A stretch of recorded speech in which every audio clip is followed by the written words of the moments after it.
ଆରେ ସାଙ୍ଗ ଗୁଡ଼ା କଥା ଜାଣିଛୁ ମୋ ଜେଜ ନା 5 ମହଲା ଛାତ ଉପରୁ ପଡ଼ି ତାଙ୍କ ଗୋଡ଼ ଦିଟା ଭାଙ୍ଗିଗଲା। ଘୋଡ଼ା ଗୋଡ଼ ଦିଟା ଲଗେଇ ଅଲମ୍ପିକରେ ଫାଷ୍ଟ ହେଲେ ଜାଣିଛୁ? ଆଉ ମୋ କଥାଟା ଶୁଣେ। କଣ ସାମାନ୍ୟ କଥା, ମୁଁ ଯେତେବେଳେ 15 ମହଲା ଛାତ ଉପରୁ ଗଳି ପଡିଥିଲେ ତାଙ୍କର ଗୋଟେ ପେଟ ଫାଟି ଯାଇଥିଲା। ସେ ଗାଈର ପେଟ ଲଗେଇ ଦିନକୁ 15 ଲିଟର କ୍ଷୀର ଦଉଛନ୍ତି।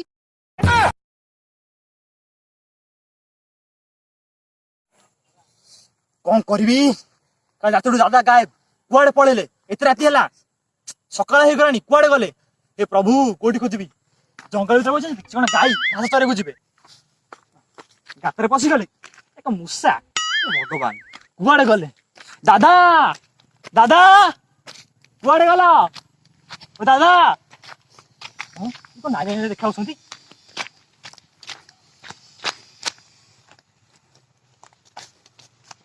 ଦାଦା, ଓ ଦାଦା, ଏ ଜାଣିପାରିଲ? ଏ ଗୋବରା। ଗୋବର? ହଁ ଗୋବରା। ହଁ, ତମର ଏମିତି ଅବସ୍ଥା କେମିତି ହେଲା? ଏ କଥା କଣ କି, ଏଠି ମାମୁଁ ଘର କାଲି ଯାଇଥିଲି ତ ରାତିରେ। ମାମୁଁ ଚକା ଚକା ଭଉଁରୀ ଗୀତ ଗାଇଲେ, ଶୁଣେଇଲେ। ମାମୁଁ ଘର ଯାଇଥିଲି, ଗୀତ ଶୁଣିବୁ?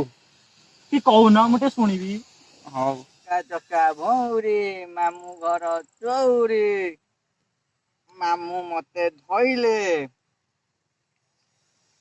ଭୁଇଁରେ ଯେ ଶୋଇଲେ। ହଁ, ଖାଇବାକୁ ବି ଦେଲେ, ବହୁତ ଦେଲେ ଖାଇବା ପାଇଁ। କଣ ଦେଲେ? କଣ ଦେଲେ?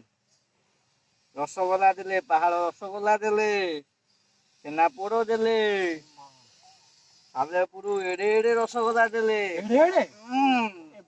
ବହୁତ ଦେଲେ। ଦେଖୁନୁ ମୋ ପେଟ କେଡେ ବଡ ହେଇଯାଇଛି। ଗୋଡ ଗୋଡ ଏମିତି ହେଇଛି, କଣ ଏମିତି ପଡିଛ ଏଠି? କଣ ଅବସ୍ଥା ହେଲାଣି? କଣ କହିବି, ମାମୁଁ ମତେ ଧଇଲେ ବା।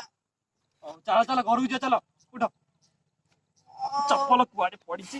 ଚାଲ। ମୋ ଚପଲ ଟା ଏଇଠି ଏଇଠି ଏଇଠି। ହଉ ଯିବା।